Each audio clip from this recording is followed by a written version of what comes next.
पंडित मदन मोहन मालवीय ने जब कॉलेज की शिक्षा पूरी की तब उसकी आर्थिक स्थिति बहुत खराब थी।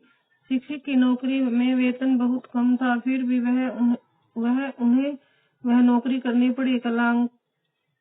कला अंकार के राजा रामपाल सिंह ने भी उनके विषय में बहुत कुछ सुन रखा था। उन्हें अपने समाचार पत्र के लिए सुयोग्य संपादक चाहिए था। उन्होंने मालवीय जी को बुलाया और पूछा कि क्या वह उनके समाचार पत्र का संपादक बनना पसंद करेंगे। उन्होंने मालवीय जी के सामने 250 रुपए मासिक वेतन का प्रस्ताव रखा। अध्यापन कार्य में मालवीय जी को कम वेतन मिलता था, इसलिए उन्होंने उनका प्रस्ताव स्वीकार कर लिया।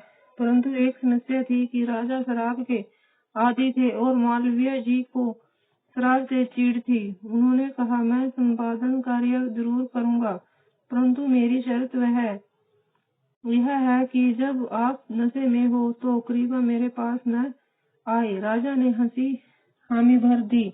इसके बाद मालवीय जी ने संपादन का कार्य लगन से शुरू कर दिया।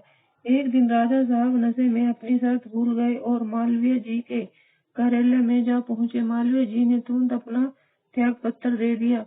जब राजा साहब का नशा उतरा तो उन्होंने बहुत दुख हुआ।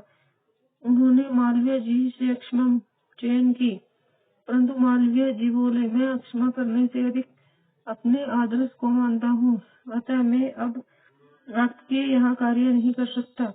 मालवीय जी के फैसले और व्यक्तित्व का राजा साहब पर ऐसा असर पड़ा कि उन्होंने उसी दिन से शराब त्याग दी।